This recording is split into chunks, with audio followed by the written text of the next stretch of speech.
Hey guys, welcome back to the channel. Uh, Glad you guys are back with me. Today I'm going to be going over what I'm doing with my original Game Room Solutions bar top machine. I know I just did a video on this build not too long ago, but here we are about a week or two later taking it apart. So I just recently purchased a new full-size arcade machine kit from Game Room Solutions called the Maze. And so I've been kind of wanting to do this project for a long time. Kind of outgrew this cabinet, so to speak. It was great when I first built it, but I found that as the years went on and the more I upgraded it, the more I wanted out of a machine.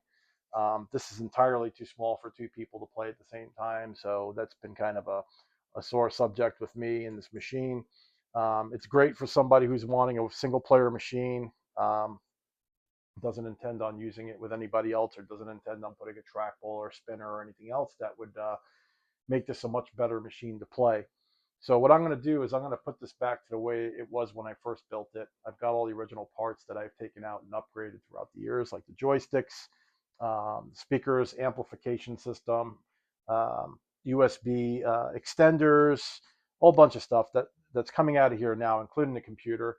I've got a Pandora's box that I originally put in this machine when I built it. I'm going to be putting that back in, rewiring it, and making this machine work again. The only thing I'm not putting together again is the sound system. That's something that my brother-in-law can undertake. I'm going to be giving this cabinet to him, so it'll be his responsibility to just put a pair of speakers and an amplifier in it. So, you know, it's a great deal. All you have to do is spend, 30 or 40 bucks to get a new amplifier and speakers and put it all back together. I'm going to essentially rewire the entire machine, get it all ready to go, get it playable for him, and then all I'll have to do is the sound.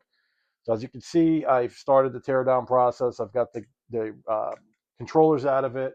What I did have in this machine is going back in it originally. I had these four-way, eight-way joysticks in there that you can move a gate at the bottom of it, but you had to unscrew the gate, move it over, and you could make it either a two-way, four-way, or eight-way joystick based on where the gate was installed. That didn't work for me, so I went ahead and got a pair of Ultimark mag sticks that I've been happily enjoying for the past 5 or 6 years, I would say. I've had this machine a total of like 7 years, so I've been throughout the years been upgrading and upgrading. But I want those in my new machine. I didn't want to repurchase them. I had a spare pair of joysticks that's going to go back in this machine, and so yeah, follow me through this little journey. The new machine shipped yesterday, so I'm really excited. It's going to be here probably within the next 4 days or so. So I want to get everything ready and get this machine out of here for when the new one arrives. The new machine is like 71 inches tall, so this has all got to move, which is going to be it's going to be a bit of a project in and of itself because these guys are wired in. There's wires running down the wall. There's wires running in between the two. I've got them set up so that I come in, hit a light switch, and an outlet powers a transformer that gets those guys lit up. So I'm gonna have to move those and everything, move this shelf up, move movement control, and shift some other stuff around to make room for this new machine. And hopefully it won't be too bad. I don't have the paint for this room, so if I make any kind of patches, I don't know how I'm going to cover them up. I'm hoping the machine's going to be wide enough to maybe cover some holes that this may leave behind. If not, I guess I'll be looking at repainting this wall at some point or another. But anyhow, it's all well worth it. I've been waiting for a full size machine for a long time, and just been kind of figuring out which route I wanted to go with it. So got the machine picked out. It's going to be a full two-player game with trackball and spinner.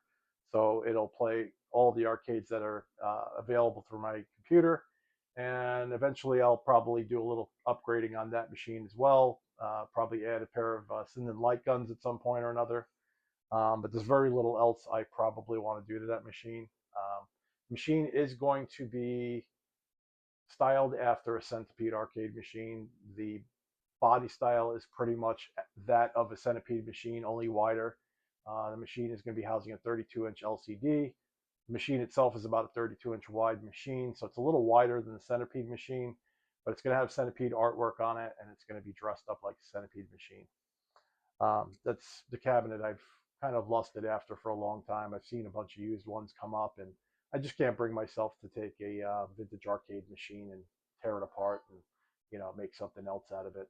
But anyhow, I am going to pause for the cause. I'm going to bring you in and show you all the stuff I've taken out of this machine so far, and give you an overview of what we're doing here.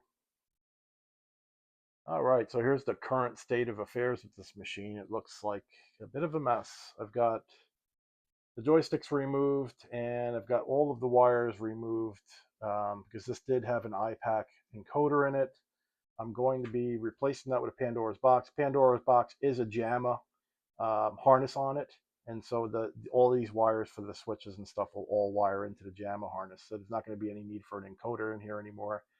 A lot of these buttons won't be made use of anymore. These admin buttons won't be useful anymore. The flipper buttons won't be of any use anymore. There's no pinball games in the Pandora's box. So if my brother-in-law decides down the line he wants to upgrade it, the buttons are already there. I'm leaving all the buttons. I've decided to go with a HAP style button. I've kind of been there, done that with these LED illuminated buttons, and as much as they look really nice, I want to go with a retro arcade look for my new build. And plus, I am kind of getting tired of replacing LED bulbs when these things go out. It's kind of a mess trying to get in here, unplugging the micro switch, undoing the bulb, and it's just an absolute nightmare sometimes doing that. So I did take my USB extender out of here. I might put I have a spare button that I'm going to probably put in here to cover that hole. And then the other hole that's in here is going to be this hole, which was for this LED capture, not LED capture, but this infrared capture unit that's attached to this episode amplifier that I'm using to power the speaker system. This is an episode EA Mini. I know in my other video I said this was an audio control amplifier. I did previously have an audio control amplifier in it that went bad, and I replaced it with this. This is a 2x30 watt. It's got a dedicated subwoofer output, as you can see there. It's got your speaker outputs, Phoenix plug right there, and it's got infrared capability. It's got bass and treble adjustments. It's got, it's a really, really good sounding, very robust amplifier. And I'm going to be reusing that and repurposing that. As you can see, there's cords everywhere. There's power cords for the amplifier, for the computer. This is my Dell computer that I had built by a company called Arcade One. That's going to be going into the new machine. And as well as I've got a iPac 2 encoder that I'm going to be repurposing for the new machine as well. The new machine is also going to feature a trackball and spinner from T-Sticks. These are the controllers. These are Ultimark mag sticks. These are going back in the new machine. These are two-way, four-way selectable from the top. You just got to pull this joystick up and twist it, and it turns this little lever down at the bottom here to change it from four-way to eight-way. These are really great. And what all else? So in here, I've got the joysticks that are going back in it. These are illuminated joysticks. They're four-way, eight-way. And there's the gates at the bottom that you can move with these two screws here from an eight-way to two-way to four-way based on where this plate is installed. These are pretty cool. They look really nice. So those are going back in. I got a little baggie of LEDs because, of course, we need those. And let's see, I forgot what kind of Pandora's box I had in here originally, but the Pandora's box is in here. A bunch of wiring and stuff that I may or may not reuse, some extra buttons, one of which I'm going to use to fill that hole. And Pandora's box is a Pandora's box 5S with the JAMA harness. So yeah, I gotta put this all back together again. Also, I will be putting a coin door in the new machine. I have not decided yet. I spent a lot of time restoring this Bally Midway door, and it came out absolutely gorgeous. It's fully functional. I've got one new coin mech in it, an original, and I've got an original Suzo HAP that I installed to replace the one that was missing. I spent countless hours getting this thing rebuilt, and I really kind of want to put it in a new machine, but in the same breath, I am replicating a centipede cabinet, and the centipede cabinet would have an Atari coin door, which I've been kind of on the hunt for, and I've found some pretty nasty looking examples that would need fully restored for $100+ plus, which to me doesn't make any sense, because I'm going to take and buy it for 100 or 50, 150, $200, and then have to put a whole bunch of work into it, making it look nice. My second thought is on eBay, I did find some Atari labels that would go, some original Atari labels that would go on the coin door. And there's like 5 or 6 different variations that I may use to cover up the Bally Midway badge on this one.